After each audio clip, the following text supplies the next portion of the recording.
নমস্কার, মিথি কুকিং চ্যানেলে সবাইকে স্বাগতম। আজকের পর্বে দুধ আর চিনি দিয়ে মজার একটি রেসিপি শেয়ার করব আপনাদের সাথে।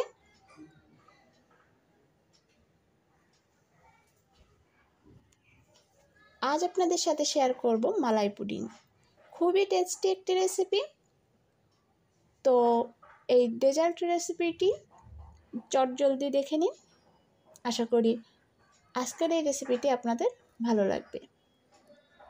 আর ভালো লাগলে প্লিজ লাইক, কমেন্ট, শেয়ার করতে ভুলবেন না। আর হ্যাঁ, এখনও পর্যন্ত চ্যানেলটি সাবস্ক্রাইব করা না থাকলে চ্যানেলটি সাবস্ক্রাইব করে চ্যানেলটির পাশে থাকা বেল আইকনটি প্রেস করে রাখবেন। এতে করে আমার পরবর্তী ভিডিও আপলোড করার সাথে সাথে আপনার কাছে পৌঁছে যাবে।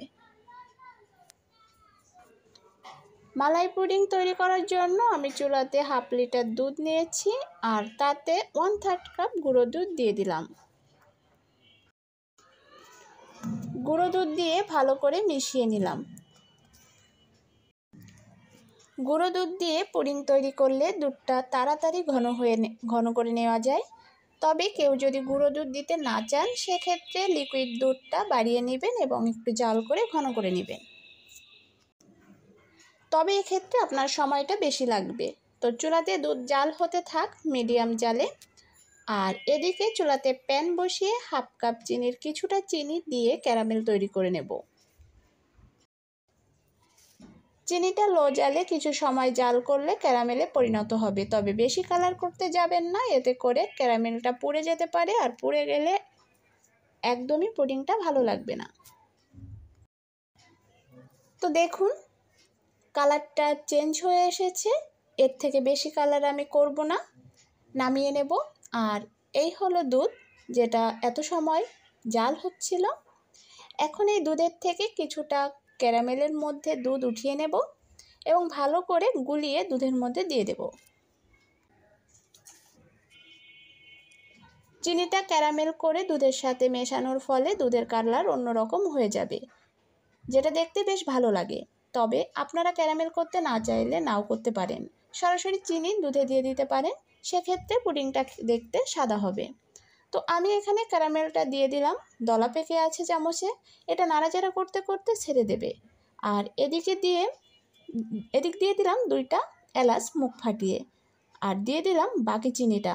এখন আরও কিছু সময় দুধটা নাড়াচাড়া করে নেব। আর এখন একটা বাটিতে কিছুটা জল নিয়েছি, তার মধ্যে 1 টেবিল চামচ আগার আগার পাউডার দিয়ে দিলাম আর পাউডারটা ভালো করে গুলিয়ে নেব। এরপর দুধের মধ্যে দিয়ে দেব এবং ভালো করে মিশিয়ে 3 থেকে 4 মিনিট মিডিয়াম জালে দুধটা নাড়াচাড়া করতে করতে ফুটিয়ে নেব। দেখুন দুধ কিন্তু ঘন হয়ে এসেছে। আগার আগার পাউডারের কাজ হলো তরল জিনিসকে সহজেই জমাট বাঁধানো। আগার আগার পাউডার যে কোনো সুপার শপে কিংবা বড় কোনো মুদি দোকানে পেয়ে যাবেন। আমি একটু দেখাই কতটা ঘন অবস্থায় নামিয়েছি।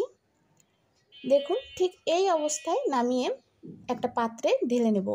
তো আমি নামিয়ে নিয়েছি। আর হ্যাঁ, অবশ্যই নামানোর আগে এলাচ উঠিয়ে নেবেন, কেননা খাওয়ার সময় এলাচ দাঁতে পড়লে ভালো লাগে না। আর হ্যাঁ, যে পাত্রটিতে পুডিংটা সেট করবেন সেই পাত্রটিতে তেল বা ঘি সামান্য পরিমাণে লাগিয়ে নেবেন, এতে করে সহজে উঠিয়ে আসবে। তো পুডিংটা নামিয়ে নিয়েছি। এর ওপর থেকে কিছুটা কাঠবাদাম কিশমিশ দিয়ে দিলাম। এটা আমি 2 থেকে 3 ঘন্টা ঢাকা দিয়ে রেখে দেব। 2 ঘন্টা পর 1 ঘন্টার জন্য ফ্রিজে নরমালে রেখে দেব। তবে ঠান্ডাতে যাদের সমস্যা তাদের ফ্রিজে রাখার দরকার নেই। আর যারা ঠান্ডা ঠান্ডা ডেজার্ট খেতে পছন্দ করেন তারা কিছু সময় ফ্রিজে রেখে দিবেন। তো দেখুন আমি 3 ঘন্টা পর বাটির থেকে মালাই পুডিংটা উঠিয়ে নেব। এটা খুব সহজেই উঠিয়ে নেওয়া যাবে। এটা দেখতে যতটা সুন্দর, খেতেও ভীষণ মজা। অল্প উপকরণে তৈরি করা যায় এবং খুব সহজেই তৈরি করা যায়। বাসায় ট্রাই করতে পারেন, আশা করি ভালো লাগবে।